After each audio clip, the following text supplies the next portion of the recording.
கம்பீரமாக வீற்றிருக்கும் நடுவர் அருட்தந்தை அவர்களுக்கும் அவைதனில் கூடியுள்ள அனைவருக்கும் கனிவான வணக்கங்கள். வரவேற்புரைய சொல்றப்ப அருள் சகோதரி அவர்கள் தெளிவா சொன்னாங்க. அன்பானவர், கனிவானவர், பாசமுள்ளவர். ஒரே ஒரு விஷயத்தை சொல்ல மறந்துட்டாங்க. அருட்தந்தை அவர்கள் மிக மிக கண்டிப்பானவர். இதை அடிக்கோடிட்டு சொல்கிறேன். ஆகவே நடுவர் அவர்கள் எங்க பக்கம் தீர்ப்ப சொல்லிட்டு போனா நல்லா இருக்கும்னு நினைக்கிறேன். எல்லாத்தையுமே கண்டிப்பா ஊரை விட்டு வெளியே போக முடியாது. பாயிண்ட் டு பாயிண்ட் சீரியஸா சொல்லணும் அப்படின்னா, ஏன்னா இது வரைக்கும் சிரிக்க வச்சதெல்லாம் பரவாயில்ல. பாயிண்ட் டு பாயிண்ட் அருள் தந்தை அவர்களின் பெயரை எங்க சொன்னாலுமே என்னமா வேணும்? சரிம்மா, இதை தவிர்த்து அவர்களிடம் பேசுவதற்கு ஒரு வார்த்தையே இருக்காது. அப்படி ஒரு கண்டிப்பான அருள் தந்தை. கூட இருந்து பார்த்த மாதிரியே சொல்றியம்மா.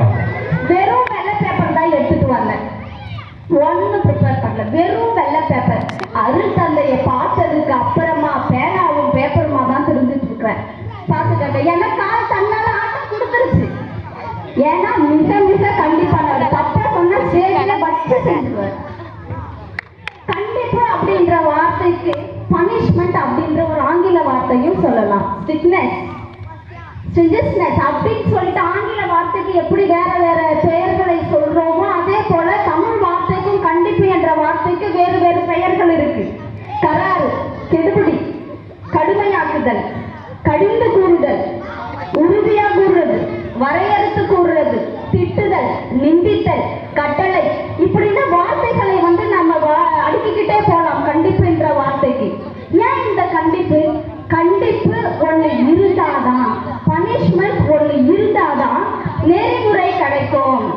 ரூல்ஸ் ரெகுலேஷன்ஸ் நம்ம ஃபாலோ பண்ணாதான் நம்மளுடைய ஏன் என்ன அப்படின்னா நம்மளால அச்சீவ் பண்ண முடியும், நம்ம சாதிக்க முடியும். இப்போ ஒரு திருச்சபையா நம்ம ஒன்று கூடி இருக்கோம், திரு அவையா நம்ம ஒன்று கூடி ஒரு செயலை செயல்படுத்துகிறோம். அப்படி அந்த செயலை செயல்படுத்துகிற பொழுது நம்மளுடைய வாழ்க்கையினுடைய லட்சியத்தை அடைய வேண்டும். அதுதான் முக்கியமான நோக்கம்.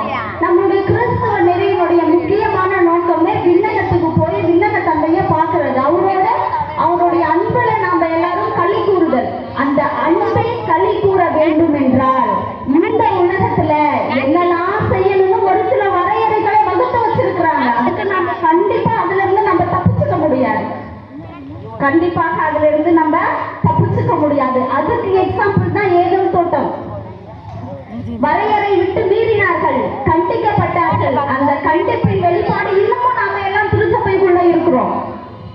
கடுமையாக்குதல், பனிஷ்மெண்ட்ஸ் எதிரா இருக்க வேணும், கடுமையாக்கணும். காயல் ஆபேல் வந்து அன்னைக்கு ஏதேன் தோட்டத்துல அப்பா அம்மா வெளியே வந்துட்டாங்க. குழந்தைங்க என்ன பண்றாங்க? அடுத்த வேலையை செய்ய ஆரம்பிக்கிறாங்க. மண்ணை உழுது அதில் பயிரிட்டு அதனுடைய பலனை உண்டு அனுபவிக்க வேண்டும். உண்டு அனுபவிச்சாங்க. ஆடு மாடுகளை மேய்ச்சாங்க. நிலத்தினுடைய பயனை கடவுளுக்கு கொடுக்கணும். கொடுக்கின்ற பொழுது நல்லதை கொடுத்தான், ஆசீர்வதிக்கப்பட்டான்.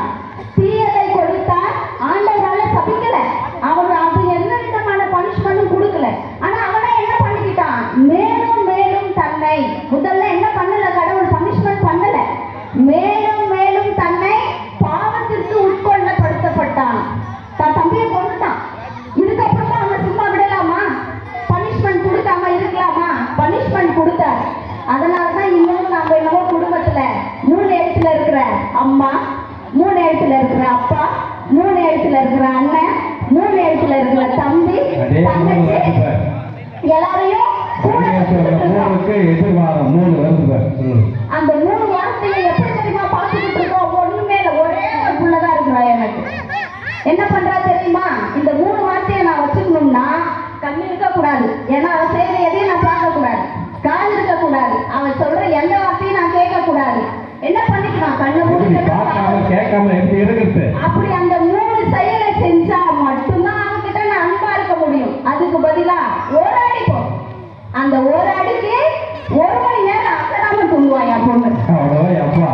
ரொம்ப கண்டிப்பா வீட்டுல வழியை நெறிமுறைப்படுத்துவார். வழி தப்பு பண்ணிட்டாங்க. அந்த தவறுதலை வழிப்படுத்துதல், நெறிப்படுத்துதல் மிகவும் முக்கியமானது.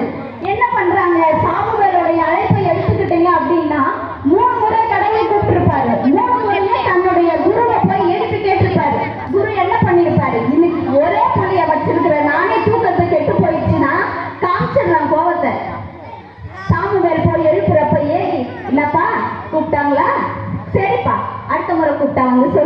சொல்லியிருப்பாரா? கண்டிப்பா கிடையாது. என்ன சொல்லியிருப்பார்? என்ன வேணும்? அடுத்து எரிச்சல் உண்டுகின்ற அந்த நிலையில கடைசியா சொன்னது, இதுக்கப்புறம் என்னை வந்து எழுப்பிடாத. அவரு கூப்பிட்டாருன்னா என்ன சொல்லு, இதோ அடியேன் பேசுன்னு அவர்கிட்டயே உன் வேலையை முடிச்சுக்க, என்கிட்ட வராத. கண்டிப்பா அவரு சொல்லி இருப்பாரு. வழியை நெறிமுறைப்படுத்துதல், அந்த வழியை என்ன பண்ணணும்? காமிச்சு கொடுக்குறாங்க. அப்படி காமிச்சு கொடுக்கப்பட்டதனுடைய விளைவுதான் சாமுவேலின் அழைப்பாக நாம இன்றும் பேசிக் கொண்டிருக்கிறோம். யோனா என்ன பண்ணாரு? கடவுள் போய் போதின்னு சொன்னாரு, அன்பதான சொன்னாரு. என்ன பண்ணாரு யோனா? நான் போக மாட்டேன்னு சொல்லிட்டு என்னென்ன வழியில தேடினார், கடல்ல குதிச்சிட்டார். அப்ப கூட என்ன பண்ணல கடவுள்? அவருடைய நிலையிலிருந்து, அவருடைய வரையறையில இருந்து தப்பிக்கல. அவரை தப்பிச்சு போகவும் விடல. அவரையும் என்ன பண்ணாரு? சேர்த்து வச்சுக்கிட்டாரு. நம்ம இயேசு ரொம்ப கரா இருக்காரு, கெடுகுடிக்காரரு. என்ன பண்ணாரு? தாழ்ந்து உண்மைய சொன்னாரு. கடைசியா ஒரு தாளந்தை கொடுத்தவனுக்கு அவன்கிட்ட வந்து புடுங்கி நல்லவனுக்கு, அதாவது அதிகமாக உழைத்தவனுக்கு கொடுத்தாரு. 10 விளக்கு உண்மைகளை பனிஷ்மெண்ட் கொடுக்கல அப்படின்னு சொன்னா, அந்த 5 நபர்களுக்கும் பனிஷ்மெண்ட் கொடுத்து வெளியே நிக்கலன்னு சொன்னா, இன்னமும் நம்மளுடைய கடமைகளில் இருந்து தவறிக்கிட்டே தான் இருப்போம்.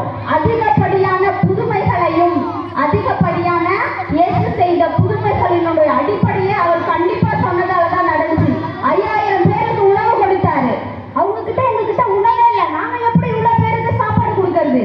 பந்தியில் அமர வைத்து அவர்களுக்கு உணவு கொடுங்கன்னு கட்டளையிட்டு சொன்னாரே, அற்புதம் நடந்தது. கடலை கடிந்து கொண்டார். அதோ அந்த பறவை போல வாழ வேண்டும்,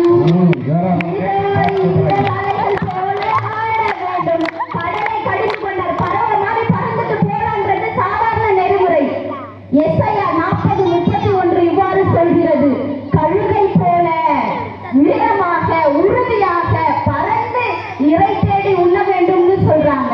எல்லா பறவைகளை போலவும் நம்மளால இருக்க முடியாது. அலைகளை கடிந்து கொண்டார், அற்புதம் நிறைவேறியது.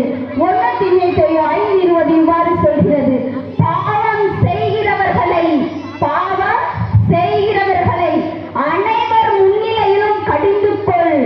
ஏன்னா அவன் அந்த பாவத்திலிருந்து என்ன பண்ணணும்? மீட்டு கொள்ளப்பட வேண்டும். அந்த பாவத்திலிருந்து மீட்டு கொள்ளப்பட வேண்டும். அண்ணா அருமையா இதையும் கதை சொன்னாங்க. அந்த